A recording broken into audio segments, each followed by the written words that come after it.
Comment investir dans les infrastructures et le climat? C'est la question qu'on pose à notre invité, Maxime Le Boursicot. Bonjour. Bonjour. Vous êtes directeur de la distribution chez Epopée Gestion.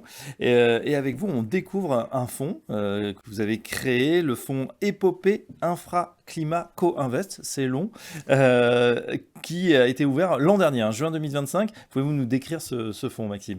Exactement, c'est une stratégie, l'infrastructure qu'on développe depuis un peu plus de 3 ans maintenant chez Epopée Gestion.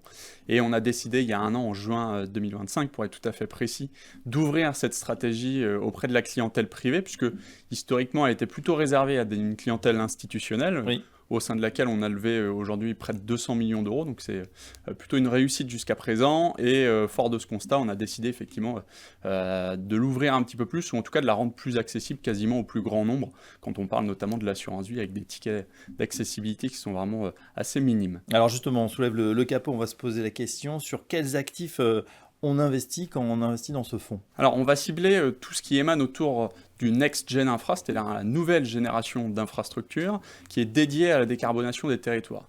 Au sein de cette thématique, il y a finalement 4 gros leviers majeurs. Le premier d'entre eux, c'est l'électrification des usages. On a évidemment en tête dans le domaine de l'automobile, mais pas que. Oui. Je pense à d'autres thématiques un peu moins connues, notamment celle du maritime. Il y a le deuxième levier va être autour justement du mix énergétique, développer des sources d'énergie décarbonées, que ce soit dans le domaine solaire par exemple, ou encore dans le domaine des biogaz. Par ailleurs, on va également viser tout ce qui tourne autour de l'économie circulaire, à l'idée effectivement de recycler certains déchets. Il y a beaucoup à faire effectivement sur cette thématique en France. Et puis en dernier lieu, on va viser ce qu'on a appelé l'efficience énergétique, c'est-à-dire sur un certain nombre d'objets qui sont très déficients de ce point de vue-là, de manière à réduire effectivement cette déperdition d'énergie. Très bien. Une question, vous avez dit vous étiez intéressé au marché des institutionnels tout d'abord. Est-ce qu'il y a une différence entre les investissements pour les institutionnels et pour les investisseurs privés? Alors, ce sont, vous l'avez dit d'ailleurs dans le titre, certes il est assez long, mais il a le mérite d'être plutôt explicite. En l'occurrence, c'est une stratégie de co-investissement, c'est-à-dire qu'on investit en pari passu, donc de manière conjointe, aux mêmes conditions, que ce soit sur le fonds dédié aux institutionnels que le fonds dédié à la clientèle privée. Donc c'est vraiment, je dirais, la même qualité d'expertise et on va y retrouver également les mêmes projets au sein des deux fonds.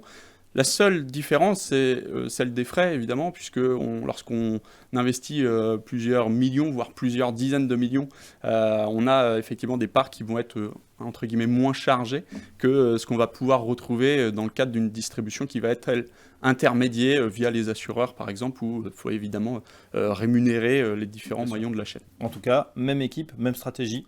Même équipe, même stratégie, même projet, effectivement. La seule différence, c'est effectivement ce que je citais en termes de typologie de part. On va s'intéresser bien évidemment au rendement. Quel est le rendement attendu? Alors même si on sait que les performances passées ne présagent pas des performances futures, où est-ce qu'on en est sur cette typologie d'actifs? Alors, la performance cible, d'une manière générale, elle est supérieure à 10%, on parle de 10,4% pour être tout à fait précis. Et vous faisiez référence au rendement, effectivement, c'est l'une des grandes particularités de ce fonds, que de délivrer du rendement, et ce de manière annuelle. Le rendement moyen cible étant de 8% en moyenne par an, c'est un rendement non garanti, évidemment, mais qui a ce côté d'ailleurs qui plaît beaucoup au marché, à l'idée d'avoir un aspect assez prédictif finalement dans la performance et presque contractuel, puisque ce rendement est adossé lui-même sur des contrats qui sont en grande majorité couverts contre l'inflation. Donc ça revêt effectivement une forme de visibilité dans cette performance que certains pourraient positionner quasiment à mi-chemin finalement entre de l'immobilier et du pur private equity. Oui, justement, si on rentre dans le détail de cette performance, il y a une partie immobilier, une partie revenu d'exploitation. Expliquez-nous. Oui, alors cette analogie effectivement avec l'immobilier, je le faisais puisque c'est un portefeuille d'infrastructures qu'on détient, qui est lui-même adossé bien souvent à des contrats de très longue durée, ça peut aller jusqu'à 30 ans par exemple, et tout cela, via un phénomène d'exploitation, nous permet effectivement de générer des revenus qui émanent de ces flux d'exploitation, et ces revenus sont ensuite distribués auprès des investisseurs. C'est pour cette raison que je faisais effectivement le comparatif avec l'immobilier, à l'instar d'un bail de très longue durée par exemple, sur laquelle on pourrait se retrouver effectivement exposé. Voilà, enfin, on précise que ce fonds, on peut investir directement via votre société, donc en contactant Epopé Gestion, mais aussi il est disponible dans certains contrats d'assurance vie aujourd'hui. Exactement, on a la possibilité d'y accéder par deux grandes manières, je dirais. La première d'entre elles, c'est ce qu'on appelle en nominatif, en direct, et ce à partir de 30 000 euros.